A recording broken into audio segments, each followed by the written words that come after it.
ಗುರುಜಿ, ಕುಪ್ಪೂರು ಶ್ರೀಗಳ ಮರುಳ ಸಿದ್ದೇಶ್ವರ ಒಂದು ಪಾಠಗಳ ಕುರಿತು ಒಂಥರ ಸರಣಿಗಳ ಸರಮಾಲೆನೆ ಬರ್ತಾ ಇದೆ ನಮ್ಮ ಬೃಹತ್ ಬ್ರಹ್ಮಾಂಡ ಕಾರ್ಯಕ್ರಮದಲ್ಲಿ. ತುಂಬಾ ಹೆಮ್ಮೆ ಅನ್ಸುತ್ತೆ. ನಮ್ಮ ಕರ್ನಾಟಕ ರಾಜ್ಯದಲ್ಲಿ ಅವರ ಜೀವಂತ ಗದ್ದುಗೆ ಇದೆ ಅಂತ ನೀವು ಹೇಳ್ತಿದ್ರಿ. ಈ ಒಂದು ಶಿವನ ಮಹಿಮೆಯನ್ನ ಸಾರ್ತಾ ಅವರು ಊರುಗಳಿಗೆ ಹೋಗುವಾಗ ಗೌಡನ ಹೆಂಡತಿ ಅವರನ್ನ ನಿರ್ಲಕ್ಷ್ಯ ಮಾಡಿದ್ದಕ್ಕಾಗಿ ಏನೆಲ್ಲ ಅನುಭವಿಸ್ಬೇಕಾಯ್ತು ಅಂತ. ಜೊತೆಗೆ ಒಂದು ನೀತಿ ಪಾಠ ಕೂಡ ಇದೆ ನಮ್ಗೆ. ಯಾರಾದ್ರೂ ಜಂಗಮರು ನಮ್ಮ ಮನೆ ಬಾಗಿಲಿಗೆ ಭಿಕ್ಷಾಂದೇಹಿ ಅಂದ್ರೆ ಖಂಡಿತವಾಗ್ಲೂ ನಾವು ಅವ್ರಿಗೆ ಸತ್ಕರಿಸ್ಬೇಕು ಅಂತ ತಿಳಿಸುತ್ತೆ. ಮುಂದೇನಾಯ್ತು ಗುರುಜಿ? ಈ ಸತ್ಕರಣೆ ಯಾವತ್ತೂ ಆಧಾರವಾಗಿರಬೇಕು. ಬಂದಲ್ಲಿ ಯಾರಾದರೂ ಬಂದರೆ ಬನ್ನಿ ಕೂತ್ಕೊಳ್ಳಿ ಅನ್ಬೇಕು.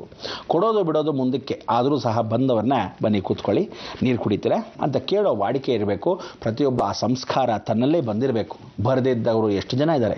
ಆದರೂ ಈ ಶಿವಂ ವಾಸ್ತುವಲ್ಲಿ ನಾವು ಕೃಪಾ ಕಟಾಕ್ಷ ಅಂತ ಹೇಳಿ ಮನೆಯಲ್ಲಿ ಗೃಹಿಣಿ ಎಷ್ಟು ಚೆನ್ನಾಗಿರಬೇಕು ಅಂತ ಹೇಳ್ತೀವಿ. ಶಿವನು ವಾಸ್ತು ಪುರುಷನಾಗಿದ್ದಾಗ ಮನೆಯಲ್ಲಿ ಹೆಣ್ಣಿಗೆ ವಾಸ್ತುಯುತವಾಗಿ ಹೀಗೆ ಇರಬೇಕು ಹಾಗೆ ಇರಬೇಕು ಅಂತ ಸಂಸ್ಕಾರ ಹೇಳ್ತೀವಿ. ಆದರೆ ಈ ಒಂದು ದಿವಸ ಅಂಥ ಒಂದು ಸಿದ್ಧಿಪುರುಷ ಇಡೀ ಜಗತ್ತಿನ ವಾಸ್ತುನೇ ಸರಿಪಡಿಸ್ತಾನ, ಎಲ್ಲರ ಮನಸ್ಸನ್ನು ಗೆಲ್ತಾನ. ಇದೆಲ್ಲ ನಿಜವಾದ ಸಾಕ್ಷಿಕರ ಅವನ ಕುರಿತು.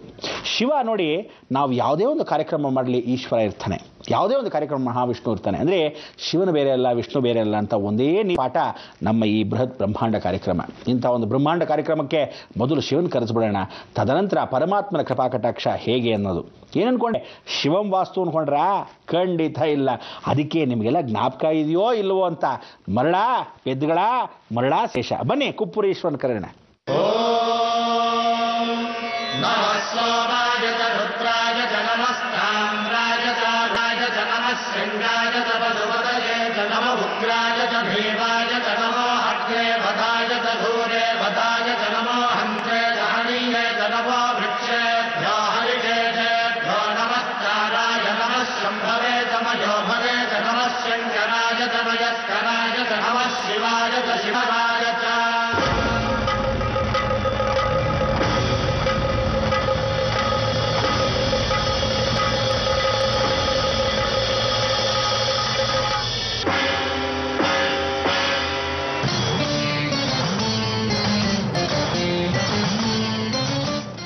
ವೀಕ್ಷಕರೇ, ಬಹಳ ಸಂತೋಷ. ತಾವೆಲ್ಲ ಈ ಒಂದು ವಿಶೇಷವಾಗಿರ್ತಕ್ಕಂಥ ಕಾರ್ಯಕ್ರಮ ನಿಮ್ಮರ ದೈವಾನುಗ್ರಹ ಭಕ್ತಪ್ರಿಯರೇ. ಇವತ್ತಿನ ಆ ಒಂದು ಅನುಗ್ರಹ ಭಗವಂತನ ಒಂದು ವಿಶೇಷವಾಗಿರ್ತಕ್ಕಂಥ ಸಿದ್ಧರ ಪುರುಷನ ಅನುಗ್ರಹ. ಈ ಸಿದ್ಧಿ ಸಾಧನೆಯನ್ನು ಎಲ್ಲೆಲ್ಲಿ ಮಾಡಿದ್ದಾರೆ, ಯಾತಕ್ಕೆ ಇದನ್ನೆಲ್ಲ ಹೇಳ್ತಾ ಹೋಗ್ತಿದ್ದೀವಿ ಅಂದರೆ, ಒಂದು ಗ್ರಾಮದಿಂದ ಮತ್ತೊಂದು ಗ್ರಾಮಕ್ಕೆ ಹೋದಾಗ ಮನುಷ್ಯ ಏನು ಮಾಡಬೇಕು, ಆ ಕ್ಷೇತ್ರದ ಮಹಿಮೆಯನ್ನು ತಿಳ್ಕೋಬೇಕು. ಆ ಕ್ಷೇತ್ರಕ್ಕೆ ಹೋದಾಗ ಒಂದು ದೇವಸ್ಥಾನಕ್ಕೆ ಹೋದ್ರಾದರೂ ಆ ದೇವಸ್ಥಾನ ವಿಚಾರನ ತಿಳ್ಕೋಬೇಕು, ಅಲ್ಲಿರ್ತಕ್ಕಂಥ ಮಹಿಮೆಯನ್ನು ತಿಳ್ಕೋಬೇಕು. ಯಾರೋ ದೊಡ್ಡ ವ್ಯಕ್ತಿ ತಿಳ್ಕೊಂಡ್ರೆ ಪ್ರಯೋಜನವಿಲ್ಲ, ನೀವು ತಿಳ್ಕೋಬೇಕು. ಅದನ್ನು ಮೊಮ್ಮಕ್ಕಳವ್ರಿಗೂ ಮರಿಮಕ್ಕಳವ್ರಿಗೂ ಮುಂದಿನ ಪೀಳಿಗೆವರೆಗೂ ಎಲ್ಲರಿಗೂ ಸಾರಬೇಕು. ಇದನ್ನು ಎಂದೆಂದೂ ಸಾರ್ಥ ಹೋದಾಗ ಜೀವಂತವಾಗಿರುತ್ತೆ, ಅಮರವಾಗಿರುತ್ತೆ ಆ ಜೀವಂತ ಗದ್ದಿಗೆಯ ಮಹಿಮೆಗಳು. ಇಂಥ ಒಂದು ಮಹಿಮೆಗಳಲ್ಲಿ ಸಾಕಷ್ಟು ಜನ ವೀರಶೈವ ಇವತ್ತಿನ ದಿವಸ ಆ ಮಟ್ಟಿಗೆ ವಿಶೇಷವಾಗಿರ್ತಕ್ಕಂಥ ಸಾನ್ನಿಧ್ಯವನ್ನು ಹೊಂದಿಕೊಂಡಿದ್ದಾರೆ. ಇದು ಬಾಳೆಹೊನ್ನೂರು ವಿಶೇಷವಾಗಿರ್ತಕ್ಕಂಥ ರಂಭಾಪುರಿ ಶಾಖೆಯ ಮಠ. ಇಲ್ಲಿ ಜೀವಂತ ಗದ್ದಿಗೆಯಾಗಿರೋ ಮರಳಸಿದ್ದೇಶ್ವರನ ವಾಸವಾಗಿರ್ತಕ್ಕಂಥ ಕ್ಷೇತ್ರವೇ ಕುಪ್ಪೂರು. ಈ ಕುಪ್ಪೂರು ಚಿಕ್ಕನಾಯಕನಹಳ್ಳಿ ಹತ್ತಿರ ಇರತಕ್ಕಂಥ ವಿಚಾರ. ಆ ಕುಪ್ಪೂರ ಈಶ ಮರಳ ದೇಶ. ಈ ಒಂದು ಗದ್ದಿಗೆಯಲ್ಲಿರ್ತಕ್ಕಂಥ ಪವಾಡ ಪುರುಷರಾಗಿರ್ತಕ್ಕಂಥ ಸಿದ್ದೇಶ್ವರನ ಅನುಗ್ರಹ ಎಲ್ಲಿಂದ ಇಲ್ಲಿ, ಕಾಶ್ಮೀರದಿಂದ ಕನ್ಯಾಕುಮಾರಿ ಇದ್ದ ಹಾಗೆ ಭ್ರಮರಾಂಬೆಯಿಂದ ಹಿಡಿದು ಕೊನೆಗೆ ಕುಪ್ಪೂರವರೆಗೂ ಆಂಧ್ರ ಆಗಲಿ ತಮಿಳುನಾಡಾಗಲಿ ಸುತ್ತಮುತ್ತಲ ಗ್ರಾಮಗಳಲ್ಲಾಗಲಿ ಅವರ ಸಂಚಾರ ಶಿವನ ಧ್ಯಾನ. ಇಂಥ ಒಂದು ಧ್ಯಾನದಲ್ಲಿ ಇವತ್ತು ಬಂದಿರತಕ್ಕಂಥ ವಿಚಾರ ನೀವು ಒಂದು ವಿಶೇಷ. ಅವರು ಎಲ್ಲಿ ಹೋದರು? ಮಾದಾಪುರದಿಂದ ಹೊಸಲು, ಅಂದರೆ ಹೊಸಲ ಒಳಭಾಗದಿಂದ ಹೊರಭಾಗಕ್ಕೆ ಹೊರಟರು. ಈ ಊರಿಂದ ಮತ್ತೊಂದು ಊರು ಕಾಲಿಟ್ರು. ಆಗ ಸಸಿವಾಳ ಅಂದರೆ ಸಸಿಲ ಅಂತಕ್ಕಂಥದ್ದು ಏನು ಅಂದರೆ, ಈ ಸಸಿಗಳು ಏನಿರುತ್ತೆ ಜೀವನದಲ್ಲಿ ಪ್ರತಿಯೊಬ್ಬ ಮನುಷ್ಯ ಪುಟಾಣಿ ಮಕ್ಕಳು, ಈ ಜೀವ ಹೇಗೆ ಬರುತ್ತೆ ಸಸಿಗಳು. ಅದಕ್ಕೆ ಸಸಿವಾಳ ಅಂದರೆ ಎಲ್ಲಿ ಬೆಳೆಯುತ್ತೋ ಸಸಿಗಳು ಆ ಸ್ಥಳಕ್ಕೆ ಗಾವಳೆ ಆಗ್ತಾ ಇರ್ತಾರೆ. ಗುರುಗಳು ಹೋಗ್ತಾ ಇರ್ತಾರೆ. ಈ ಊರಲ್ಲಿ ಬೆಳೆದಿದ್ದೀವಿ ಅಂದರೆ ಈಗ ಹಾಕಿದ್ದೀವಿ ಪೈರು ಅಂದರೆ ಆ ಊರಿಗೆ ಹೋಗ್ತಾರೆ. ನಮಗೆ ಗೊತ್ತಿರಲ್ವಂತೆ. ಆ ಊರಲ್ಲಿ ಆಗ್ತಾನೆ ಎಲ್ಲರೂ ಬೀಜವನ್ನು ಬಿತ್ತುಬಿಟ್ಟಿದ್ರು. ನೋಡಿ, ಒಂದು ಊರಲ್ಲಿ ಬೀಜ ಬಿತ್ತರು, ಆದಮೇಲೆ ಅಲ್ಲಿ ಬೆಳೀತಾ ಬಂತು, ತದನಂತರ ಬೇರೆ ಊರಿಗೆ ಹೋದ್ರು. ಹಾಗೆ ಬಂತ ಇಲ್ಲಿರ್ತಕ್ಕಂಥ ವಿಚಾರ. ಸಸಿವಾಳ ಅನ್ನೋ ಊರೇನು ಅಂದರೆ ಪುಟ್ಟದಾಗಿ ಬೆಳೀತಕ್ಕಂಥ ಗ್ರಾಮದಲ್ಲಿ ಆ ಊರಲ್ಲಿ ಒಂದು ಪುಟ್ಟು ಮಕ್ಕಳು. ಇಲ್ಲಿ ಈ ಊರಲ್ಲಿ ಬರೀ ಮಕ್ಕಳ ಸಾಲೆ ಜಾಸ್ತಿ, ಅಂದರೆ ಎಲ್ಲರೂ ದೊಡ್ಡವರಿಗಿಂತ ಮಕ್ಕಳು ಬಹಳಷ್ಟು ಇದ್ದರಂತೆ. ಸಸಿವಾಳ ಅನ್ನೋ ಗ್ರಾಮಕ್ಕೆ ಇವರು ಕಾಲಿಟ್ಟರು. ಭಾಳ ಸಂತೋಷ. ಈ ಊರಿಗೆ ಹೋಗ್ತಾ ಇದ್ದ ಸಮಯದಲ್ಲಿ ಅಲ್ಲಿರ್ತಕ್ಕಂಥ ಮಲ್ಲೇಗೌಡರು ಅನ್ನೋ ಒಂದು ಊರು. ಇವರು ಸಾಕಷ್ಟು ಬಾಲನ್ನು ಅವರ ಒಂದು ವಿಶೇಷವಾಗಿ ಸಸಿಗಳನ್ನು ದಾನ ಮಾಡ್ತಿದ್ರಂತೆ. ಆದರೆ ಜೊತೆಗೆ ನೀರು ಕೊಡಬೇಕು ಅಂತ ಇವ್ರು ಏನು ಮಾಡ್ತಿದ್ರು, ಬಾವಿಗಳನ್ನು ತೋಡಿಸೋಣ ಅಂಥೇಳಿ ಬಾವಿಗೆ ಒಂದು ವಿಶೇಷವಾಗಿರ್ತಕ್ಕಂಥ ಆಚರಣೆ. ಅಂದರೆ ನಾವು ಈ ಕಾಲ ಕೆರೆಯಾಲ್ ಅಂತೀವಲ್ಲ, ಆ ಕಾಲದಲ್ಲಿ ಇವ್ರ ಮನೆ ಎತ್ತರ ಸ್ಥಾನದಲ್ಲಿತ್ತು. ಮಲ್ಲೇಗೌಡರ ಮನೆ ಎತ್ತರವಾಗಿತ್ತು. ಆ ಗುಡ್ಡ ಎತ್ತರವಾಗಿದ್ದರಿಂದ ಎಲ್ಲಿ ನೀರು ಹಾಕ್ತೀವೋ ಹಾಗೇ ಜಾರ್ಕೊಂಡು ಹೋಗುತ್ತಲ್ಲ. ಸರಿ ಆಯಿತು, ಇದು ಒಂದೊಂದಾಗಿ ಚಾನಲ್, ಆ ಕಾಲದಲ್ಲಿ ನಾವು ಇವಾಗ ಚಾನಲ್ ಅಂತೀವಲ್ಲ, ಆ ಕಾಲದಲ್ಲಿ ಅದೊಂದು ತೊರೆಯಾಗಿ ಹಳ್ಳ ಮಾಡಿಕೊಂಡ್ರೆ ಇದು ಅಲ್ಲಿಗೆ ಹೋಗುತ್ತೆ. ಬಾವಿನ ಏನು ಮಾಡೋಣ, ಒಂದು ತೊರೆಯಲ್ಲಿ ಹಾಗೆ ನೀರು ಬಿಟ್ಬಿಡೋಣ, ತೆಗೆದು ಅಂತ. ಅದಕ್ಕೆ ಏತ ಮಾಡ್ತೀವಿ ನೋಡಿ, ಹೀಗೆ ನೀರು ಎತ್ತಿದಾಗ ಅದಕ್ಕೆ ಅಳ್ತಾ ಇತ್ತು, ಅದರೊಳಗೆ ಹೋಗ್ತಾ ಇತ್ತು. ಎಲ್ರಿಗೂ ಸಸಿಗಳನ್ನು ದಾನ ಕೊಡ್ತಾ ಇದ್ರು. ಅಲ್ಲೇ ರೀತಿಯಾಗಿ ಇದೇ ಊರಿನಲ್ಲಿ ಎಲ್ಲರನ್ನೂ ಕರೆದು ಪ್ರಾರ್ಥನೆ ಮಾಡಿಕೊಂಡು ಒಂದು ಬಾವಿಯನ್ನು ತೋಡೋಣ. ಸರಿ, ಒಂದು ಬಾವಿ ಇದ್ರು ಒಣಗೋಯ್ತು. ಸರಿ, ಇನ್ನೊಂದು ಬಾವಿ ಎಲ್ಲ ತೋಡೋಣ, ಇನ್ನೊಂದು ಬಾವಿನ ತೋಡಿದ್ರು, ಅದು ಒಣಗೋಯ್ತು. ಮತ್ತೊಂದು ಬಾವಿನ ತೋಡಿದ್ರು, ಅಲ್ಲೂ ಒಣಗೋಯ್ತು. ಹೀಗೆ ತೋಡ್ತಾ ಒಂದು ಏನಪ್ಪ ಮಾಡೋದು ಅಂದಾಗ ಹೀಗೆ ಕೂತ್ಕೊಂಡು ಯೋಚನೆ ಮಾಡ್ತಾ ಬೇಜಾರಾಗಿದ್ದರು. ನಾವೆಲ್ಲವನ್ನೂ ಕೊಟ್ಟಿದ್ದೀವಿ, ನೀರಿಲ್ಲದೆ ಏನೂ ಬೆಳೆಯೋಕ್ಕಾಗಲ್ಲ ಅಂತ ಕೂತ್ಕೊಂಡಿದ್ದಾಗ ಜಗದೀಶ್ವರ ಆ ಭಕ್ತರಿಗೆ ಮೆಳ್ತಾ ಅಂತಕ್ಕಂಥ ವಿಚಾರ. ಹೇಗೆ? ಮಲ್ಲೇಗೌಡರು ಸಾಕ್ಷಾತ್ ಈಶ್ವರನ ಭಕ್ತರು, ಪರಮ ಭಕ್ತರು. ಬೆಳೆದ ತಕ್ಷಣ ತುಂಬೆ ಹೂಗಳನ್ನು ಸಾಕಷ್ಟು ಎತ್ಕೊಂಡು ಹೋಗಿ ಏನು ಮಾಡ್ತಾರೋ ಬಿಡ್ತಾರೋ ತುಂಬೆ ಹೂಗಳನ್ನ ತೊಗೊಂಡೋಗಿ ಆ ಈಶ್ವರನ ಲಿಂಗದ ಮೇಲೆ ಇಟ್ಟು ಅಭ್ಯಾಸ, ಮೊದಲಿಂದ ಅಭ್ಯಾಸ. ಇಡೋ, ನಮಸ್ಕಾರ ಮಾಡೋರು, ಬರೋರು, ಇಷ್ಟೇ ಮಾಡ್ತಿದ್ದು. ಸರಿ ಆಯಿತು, ಬೆಳಗ್ಗೆನೂ ಹೋಗಿದ್ದಾರೆ, ತುಂಬೆ ಹೂ ಇಟ್ಟಿದ್ದಾರೆ, ನೆಟ್ಟಿಗೆ ಬಂದಿದ್ದಾರೆ. ಬಂದು ಕೂತ್ಕೊಂಡು ಯೋಚನೆಯಲ್ಲಿ ಕೂತ್ಕೊಂಡಾಗ ಸಿದ್ಧಪುರುಷ ಪ್ರಕಟವಾದರು. ಹಾಗೆ ನಡ್ಕೊಂಡು ಬರ್ತಾ ಇದ್ದಾರೆ. ಶಿಶುವಾಳ ಊರಿಗೆ ಬರಿತಾ ಇದ್ದಾರೆ. ಅದಕ್ಕೆ ಸಸಿವಾಳ ಅಂತ ಈ ಊರು ಗ್ರಾಮದಲ್ಲಿ ಒಳಭಾಗದಲ್ಲಿ ಸಸಿ ಇದ್ದ ಹಾಗೆ ಅವ್ರು ನಡ್ಕೊಂಡು ಬರ್ತಾ ಇದ್ದಾರೆ. ಒಂದೊಂದೇ ಸಸಿಗಳು ಹಾಗೆ ಹೂಗಳೆಲ್ಲ ಚಿಮ್ತಾ ಇದೆ. ಅವ್ರು ನಡೆದ ಗಾಳೆಲ್ಲ ಎಲ್ಲೆಲ್ಲೋ ಹೂಗಳನ್ನೆಲ್ಲ ಹೀಗೆ ನಾವು ಅಕಸ್ಮಾತ್ ನೋಡ್ತೀರ, ಕೆಲವರೆಲ್ಲ ಫಿಲ್ಮಲ್ಲಿ ಓಡಾಡ್ತಾ ಇದ್ದ ಸಮಯದಲ್ಲಿ ಆಹಾ ಹಿಂಗೆ ಹೂಗಳೆಲ್ಲ ಅರಳುತ್ತೆ, ಗ್ರಾಫಿಕ್ಸಲ್ಲೇನೋ ಮಾಡ್ತಾರೆ ಪಾಪ.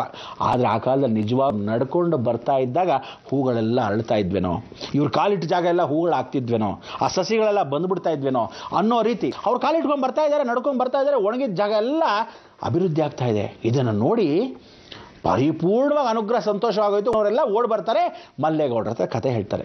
ಮಲ್ಲೇಗೌಡ್ರೆ, ಯಾರೋ ಮಹಾಪುರುಷ ಬರ್ತಾ ಇದೆ, ಸಿದ್ಧಪುರುಷರು, ಎಷ್ಟು ಚೆನ್ನಾಗಿದೆ, ಅವ್ರು ನಡ್ಕೊಂಡು ಬರ್ತಾ ಇದ್ರೆ ಎಲ್ಲವೂ ಅರಳ್ತಾ ಇದೆ, ಗೊತ್ತಿಲ್ಲ ಏನೋ ಮಹಾಚೇತನ ಇದೆ ಅವರಲ್ಲಿ, ಬನ್ನಿ ಹೋಗೋಣ. ಭಾಳ ಸಂತೋಷ. ಬರ್ತಾರೆ, ಅವ್ರನ್ನ ಕೇಳೋಣ, ನಮ್ಮಲ್ಲಿ ಬಾವಿ ನೀರು ಬರ್ತಾ ಇಲ್ವಲ್ಲ, ಎಷ್ಟೋ ಬಾವಿಗಳು ಮಾಡಿದ್ದೀವಿ, ಆದರೂ ಬಾವಿ ನೀರಿಲ್ವಲ್ಲ. ಸರಿ ಆಯಿತು ಹೇಳ್ತಾರೆ. ಆವಾಗ ಸಿದ್ಧಪುರುಷರನ್ನ ಕಾಲು ಹಿಡಿದು ನಮಸ್ಕಾರ ಮಾಡ್ತಾರೆ. ಮಹಾಪುರುಷರೇ, ನಾನು ಈಶ್ವರನ ಪರಮಭಕ್ತ, ಈ ಥರ ಪೂಜೆ ಪುನಸ್ಕಾರವನ್ನು ಮಾಡ್ಕೊಂಡು ಬಂದಿದ್ದೀನಿ, ಭಾಳ ಸಂತೋಷ. ಆದರೆ ಈಗ ನೀರು ಎಲ್ರಿಗೂ ಸಸಿಗಳನ್ನು ಕೊಡ್ತಾ ಇದ್ದೆ, ನೀರಿಲ್ಲದೆ ಏನೋ ಮಾಡೋಕ್ಕಾಗಲ್ಲ. ಸರಿ ಆಯ್ತಪ್ಪ, ಬಾಯಿಲಿ ನಾನು ಹೇಳ್ದ ಕೇಳ್ತೀಯಾ ಅಂತಾರೆ. ಹ್ಞೂ, ನಿನ್ನೆ ಮುಂದೆ ಬಾವಿನ ತೋರಿಸು ಅಂತಾರೆ. ಅದಕ್ಕೆ ಎಲ್ಲ ಬಿಟ್ಟು ನನ್ನ ಮನೆ ಮುಂದೆನೇ ತೋರಿಸ್ಬೇಕಾ ಅಂತ. ನಾನು ಹೇಳ್ದಷ್ಟು ಕೇಳೋ, ಬಾವಿನ ತೋರಿಸು. ಸರಿ, ಬಾವಿನ ಅಗೆಯೋಕ್ಕೆ ಬಂದ್ರೋ, ಯಾರಲ್ಲೇ ಅಂತ ಕರೆದ್ರು. ಎಲ್ಲರೂ ಕೆಲಸದವರೆಲ್ಲ ಬಂದರು, ಎಲ್ಲ ಅಗೆಯೋಕ್ಕೆ ಶುರು ಮಾಡಿದ್ರು. ಪ್ರಾರಂಭವಾಯಿತು, ಅಗೆಯೋದಕ್ಕೆ ಶುರು ಮಾಡಿದ್ರು. ಆಳಕ್ಕೆ ಹೋಗ್ತಾ ಇದ್ದಾರೆ, ನೀರೇ ಬಂದಿಲ್ಲ. ಈ ನೀರು ಬರೆದಿದ್ದಾಗ ಮತ್ತಷ್ಟು ಆಶ್ಚರ್ಯ ಆಯಿತು, ಒಂದಷ್ಟು ಬೇಜಾರಾಯಿತು. ಇದೇನು ನೀರೇ ಬಂದಿಲ್ಲ, ಈ ಮಹಾಪುರುಷ ಅಂತಾರೆ, ಈ ಕಡೆ ನೀರು ಬಂದಿಲ್ಲ, ಯೋಚನೆ ಮಾಡಿ ಬನ್ನಿ ಅಂಥೇಳಿ ಆವಾಗಲೂ ಈ ಸಿದ್ಧಪುರುಷರು ಒಂದು ಬೆತ್ತವನ್ನು ಇಟ್ಕೊತಾ ಇದ್ರು. ಯಾರೋ ನಮ್ಮ ಮರಳಿಸಿದ್ದ. ಆಗ ಆ ಬೆತ್ತವನ್ನು ತಗೊಂಡು ತಾವೇ ಸ್ವತಃ ಹಳ್ಳದಲ್ಲಿ ಇಳಿತಾರೆ. ಇಳಿದು ಆ ಭಾಗದಲ್ಲಿ ಪ್ರಾರ್ಥನೆ ಮಾಡಿ, ಗಂಗೆ ಬಾಮ್ಮ, ಜಗನ್ಮಾತೆ ಗಂಗೆ, ಯಾತಕ್ಕೆ ಈ ಊರಲ್ಲಿ ಹೀಗೆ ಮರಳಾಗಿ ಇಟ್ಕೊಂಡಿರ್ತಕ್ಕಂಥ ಈ ಜೀವನವನ್ನು ಇವರಿಗೆಲ್ಲರಿಗೂ ಸಿದ್ಧಿ ಸಾಧನೆ ನಾನು ಕೊಡಬೇಕು ಅಂದ್ಕೊಂಡಿದ್ದೀನಿ. ನೀನು ಪರಮೇಶ್ವರನ ತಲೆಯ ಮೇಲೆ ಕೂತಿದ್ರೆ ಏನು ಪ್ರಯೋಜನ? ಒಣಗೋಗ್ತಾ ಇದೆ ಈ ಜೀವನ. ಈ ಜೀವನವನ್ನು ನಾನು ಹೇಗೆ ನಡ್ಕೊಂಬರ್ತಾ ಇದ್ಕಂಥ ಒಂದು ಸಾಧನೆಯ ಶಿವನ ಆನಂದವನ್ನು ಪಡಿತಾ ಇದ್ದೀನೋ, ನೀನು ಬಂದು ಇವ್ರ ಜನ್ಮ ಪಾವನವನ್ನು ಮಾಡು ಅಂಥೇಳಿ ಗಂಗೆಯನ್ನು ಆ ಬೆತ್ತದಲ್ಲಿ ಹೊಡಿತಾರೆ, ಒಳಗಡೆ ಇರತಕ್ಕಂಥ ಆಳದಲ್ಲಿರ್ತಕ್ಕಂಥ ಹಳ್ಳದಲ್ಲಿ. ಇವತ್ತಿಗೂ ಸಮೃದ್ಧಿಯಾಗಿ ನೀರು ಗಂಗೆ ಉದ್ಭವ ಆಗ್ತಾಳೆ, ಜೋರಾಗಿ ಎತ್ತರಾಕಾರದಲ್ಲಿ. ಸಮೃದ್ಧಿ. ಈ ಆನಂದವನ್ನು ನೋಡಿ ತಡಿಲಾರದೆ ಶರಣು ಅಂತ ಹೇಳಿ ನಮಸ್ಕಾರ ಮಾಡಿಕೊಂಡ್ರು. ಯಾರೋ ಆ ಮಲ್ಲೇಗೌಡರು. ಹೀಗೆ ಊರಿನವರೆಲ್ಲ, ಗ್ರಾಮಸ್ಥರೆಲ್ಲ, ಒಂದು ಊರಿಂದ ಹರಡಿ ಇನ್ನೊಂದು ಊರಿಂದ ಹರಡಿ ಎಲ್ಲ ಸುತ್ತಮುತ್ತಲು ಇರ್ತಕ್ಕಂಥ ಸಸಿವಾಳ ಗ್ರಾಮದವರು ಎಲ್ಲರೂ ಬಂದು ನಮಸ್ಕಾರ ಮಾಡಿಕೊಂಡ್ರು. ಇವತ್ತಿಗೂ ಏನು ಸಂಬಂಧ ಗೊತ್ತಾ? ನಂಬುತ್ತಿರೋ ಬಿಡ್ತಿರೋ, ಯಾರು ಈ ಶಶಿವಾಳ ಅಂತಕ್ಕಂಥ ಗ್ರಾಮಕ್ಕೆ ಇವತ್ತಿಗೂ ಜೀವಂತವಾಗಿ ಪ್ರತಿಯೊಬ್ಬ ಮನುಷ್ಯ ಎಲ್ಲರೂ ಏನು ಅಂದ್ಕೊಂಡಿದ್ದಾರೆ, ಇವರೇ ನಮ್ಮ ತಂದೆ ಅಂತ ಭಾವನೆ ಇಟ್ಕೊಂಡ್ಬಿಟ್ರು.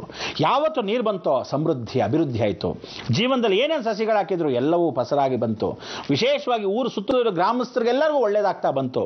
ನಿಜವಾಗೂ ಶಿವಭಕ್ತನಾಗಿರ್ತಕ್ಕಂಥ ಮಲ್ಲೇಗೌಡರಿಗೆ ಬಹಳಷ್ಟು ಸಂತೋಷ ಆಗಿ ಊರಲ್ಲೇ ಡಂಗುರ ಸಾಗಿ, ಭಗವಂತ ಇಂಥ ಒಂದು ಊರಲ್ಲಿ ಇನ್ನ ಮೇಲೆ ಎಲ್ಲರೂ ಸಿದ್ಧಪುರುಷರಾಗಿರ್ತಕ್ಕಂಥ ಈ ಮರಳಸಿದ್ದೇಶ್ವರನ ಒಂದು ನಾಮಾಂಕಿತ ನಮ್ಮ ಊರಲ್ಲಿ ಯಾವತ್ತು ಇರಬೇಕು ಅಂತ ಹೇಳಿ, ನೀವು ಗುರುಗಳೇ ಇಲ್ಲೇ ಇದ್ದು ಬಿಡಿ ಅಂತ ಹೇಳ್ತಾರೆ. ಇಲ್ಲ, ಕಾಲಾಯಿತಸ್ಮೇ ನಮ್ಮ ಒಂದು ಊರು ಬಿಟ್ಟು ಒಂದು ಊರು ಹೋಗ್ತಾ ಇರಬೇಕು, ಆದರೂ ಸಹ ನಿಮ್ಮೂರಲ್ಲಿ ಒಂದಷ್ಟು ದಿವಸ ತಂಗಿ ಶಿವನ ಪೂಜೆಯ ಪುನಸ್ಕಾರವನ್ನು ಮಾಡ್ತೀನಿ ಅಂದರು. ಆದರೆ ಆವತ್ತಿನಿಂದ ಯಾರೇ ಆಗಲಿ ಇವತ್ತಿಗೂ ಆ ಊರು ಜೀವಂತವಾಗಿದೆ. ಇವತ್ತಿಗೂ ಎಲ್ಲರೂ ಬರ್ತಾರೆ. ಭಾಳ ಜನ ಅವ್ರ ಮನೇಲಿ ಒಂದು ಮಗು ಹುಟ್ಟುತ್ತಾ, ಅದಕ್ಕೆ ಸಸಿ ಅಂತ ಹೇಳ್ತೀವಿ, ಪುಟ್ಟ ಪುಟ್ಟ ಸಸಿಗಳು ಅವ್ರ ಮನೇಲಿ ಹುಟ್ಟುತ್ತಾರೆ. ಬಂದ ತಕ್ಷಣ ಗಂಗೆ ಪೂಜೆ ಮಾಡ್ತಾರೆ. ಮಾಡ್ತಾರೆ. ಅದೇ ಗಂಗೆ ಇವತ್ತು ಮಲ್ಲೇಗೌಡರ ಮನೇಲಿ ನೀರು ಸಮೃದ್ಧಿಯಾಗಿದೆ. ನೀರು ನೋಡ್ಬೋದು ನೀವು, ಅದೇ ಜಾಗ. ಇವತ್ತು ಆ ನೀರು ಸಮೃದ್ಧಿ ಆಗಿರ್ತಕ್ಕಂಥ ನೀರನ್ನು ಪ್ರೋಕ್ಷಣೆ ಮಾಡಿ ಮಕ್ಕಳಿಗೆ ಒಂದು ನಾಮಕರಣ ಮಾಡ್ತಾರೆ. ಏನು ಗೊತ್ತಾ ನಾಮಕರಣ? ಸಿದ್ಧನ ಹೆಸರೇ ಇಡ್ತಾರೆ, ಮರಳ ಸಿದ್ದೇಶ ಅಂತ. ಅಕಸ್ಮಾತ್ ಮರಳ ಅಂತ ಇಡ್ಬೋದು, ಇಲ್ಲ ಸಿದ್ದೇಶ್ವರೇ ಅಂತ ಇಡ್ಬೋದು, ಮರಳ ಸಿದ್ಧ ಅಂತ ಇಡ್ಬೋದು, ಅಥವಾ ಮರಳಮ್ಮ ಅಂತ ಇಡ್ಬೋದು, ಸಿದ್ಧಮ್ಮ ಅಂತ ಇಡ್ಬೋದು. ಅಂದರೆ ನೋಡಿ, ಹೆಣ್ಣಾಗಲಿ ಗಂಡಾಗಲಿ ಅಲ್ಲಿ ಸಿದ್ಧನ ಒಂದು ನಾಮಾಂಕಿತ ಒಂದು ಮನೆಯಲ್ಲಿ 4 ಜನ ಮಕ್ಕಳಲ್ಲಿ ಒಂದಾದರೂ ಆ ಮಕ್ಕಳ ಹೆಸರಿಡ್ತಾರೆ. ಇವತ್ತಿಗೂ ವಿಶೇಷ ಅಂಥ ಒಂದು ಸಾನ್ನಿಧ್ಯ ಈ ಮರಳ ಸಿದ್ದೇಶ್ವರನ ಕ್ಷೇತ್ರ. ಅಭಿವೃದ್ಧಿ ಪೂರ್ವಕವಾಗಿ ಆ ಊರೆಲ್ಲ ಏನಾಯಿತು, ಸಸಿವಾಳ ಆಯಿತು. ಅಂದರೆ ಸಸಿಗಳು ಅಂದರೆ ಪುಟ್ಟದಾಗಿರ್ತಕ್ಕಂಥ ಜೀವಂತವಾಗಿ ಇರೋ ಮನುಷ್ಯ ಇವತ್ತಿಗೂ ಸಾರ್ಥಕತೆ. ಅದಕ್ಕೆ ದಯವಿಟ್ಟು ವೀಕ್ಷಕರೇ, ನಿಮಗೆ ಅಕಸ್ಮಾತ್ ಮಕ್ಕಳು ಹುಟ್ಟಿದ್ರೆ ಈ ಸಸಿವಾಳ ಅನ್ನೋ ಜಾಗಕ್ಕೆ ಹೋಗಿ. ಯಾಕೆಂದರೆ ಎಷ್ಟೋ ಜನ ಪ್ಲೇಗು ಅದು ಇದು ಬರುತ್ತೆ, ಮಕ್ಕಳು ರೋಗ ಅಂತಾರೆ, ಈ ಇಂಜೆಕ್ಷನ್ ಹಾಕ್ತಾರೆ, ಟೈಫಾಯ್ಡು ಅಂತಾರೆ, ಚಿಕ್ಕ ವಯಸ್ಸಲ್ಲಿ ಹುಟ್ಟ ತಕ್ಷಣ ಜಾಂಡೀಸ್ ಅಂತ ಹೊಟ್ಟೆಲಿ ಇರುತ್ತೆ, ಗರ್ಭಕೋಶಕ್ಕೆ ತಾಯಿಯಿಂದ ಸರಿಯಾಗಿ ತಿಂದಿರಲ್ಲ, ಒಳಭಾಗದಲ್ಲೇ ಆ ಮಗು ಗರ್ಭಕೋಶಕ್ಕೆ ಊಟ ಆಹಾರೇ ಹೋಗಿರಲ್ಲ, ಸಣ್ಣಗೆ ಪೀಚಾಗಿರುತ್ತೆ ಮಗು. ಎದ್ದು ಡಾಕ್ಟ್ರು ನೋಡ್ತಾರೆ, ಏನು ಚೆನ್ನಾಗಿರುತ್ತೆ, ಗುಂಡಾಗಿರಬೇಕು, ಇಷ್ಟು ಪೌಂಡ್ ಇರಬೇಕು ಅಂತಿರುತ್ತೆ, ಏನೂ ಇಲ್ಲ. ಅಂಥ ಮಕ್ಕಳೆಲ್ಲ ದಯವಿಟ್ಟು ಚೆನ್ನಾಗಿ ಜೀವಂತವಾಗಿರಬೇಕು, ಭಾಳ ಚೆನ್ನಾಗಿ ಅಭಿವೃದ್ಧಿ ಪಡಬೇಕು. ಇಂಥ ಒಂದು ಸಿದ್ಧಿ ಸಾಧನೆ ಆಗಬೇಕು ಅಂದರೆ ನೀವು ದಯವಿಟ್ಟು ಆ ಶಿಶುವಾಳಕ್ಕೆ ಹೋಗಿ ಗಂಗೆ ಪೂಜೆಯನ್ನು ಮಾಡಿಕೊಂಡು ಮರಳ ಸಿದ್ದೇಶ್ವರ ಹತ್ರ ಕುಪ್ಪೂರಿಗೆ ಹೋಗಿ ಆ ನಾಮಕರಣವನ್ನು ಸಿದ್ದೇಶ್ವರನ ಹೆಸರಲ್ಲಿ ಒಂದಾದರೂ ಇಡಿ. ಅಂದರೆ ಅರ್ಥ ಏನು ಅಂದರೆ, ಜೀವನ ಇರೋವ್ರಿಗೂ ಎಲ್ಲರೂ ದೇಹ ಹೆಸರುಗಳನ್ನು ಅಕಸ್ಮಾತ್ ಮಕ್ಕಳಿಗಿಟ್ರೆ ಕರಿತಾ ಮನೆಯಲ್ಲೂ ದೋಷಗಳು ಹೋಗುತ್ತೆ, ಕರಿತಾ ಸಿದ್ದೇಶ್ವರನ ಸಾಧನೆಗಳು ಒಳ್ಳೆಯದಾಗತ್ತೆ. ಯಾವುದೋ ಟಮ್ಮಿ ರಮ್ಮಿ ಪಿಮ್ಮಿ ಅಂದ್ಕೊಂಡು ಕರ್ಕೊಂಡು ನಾಯಿಗಳ ಹೆಸರು ಥರ ಕರ್ಕೊಂಡು ರಾಣಿಗಳಿಗೆ ಏನು ಪ್ರಯೋಜನ? ದೇವ್ರ ಹೆಸರು ಹಾಗಾದರೂ ಮನೆ ತುಂಬ ಬಾಯಿ ತುಂಬ ಮನಸ್ಸು ತುಂಬ ಯಾವಾಗಲೂ ದೇವ್ರ ಹೆಸರುಗಳಾದರೂ ಹೇಳ್ಕೊಳ್ಳೋ ಅವಕಾಶವಾಗಲಿ ಅಂತ ಆ ಕಾಲದಲ್ಲಿ ಹಿರಿಯರಿಟ್ಟರು. ಇಂಥ ಒಂದು ಸದಾವಕಾಶ ಆ ಕಾಲದಲ್ಲೇ ನಮ್ಮಂತೆ ಎಲ್ಲ ಮರಳಿಗೆ ಸಿದ್ಧಿ ಸಾಧನೆ ಕೊಟ್ಟಿರ್ತಕ್ಕಂಥ ಸಿದ್ದೇಶ್ವರರು ನಿಜಕ್ಕೂ ಧನ್ಯ ಅಂತ ಈ ಮುಖಾಂತರ ಹೇಳ್ತಾರೆ.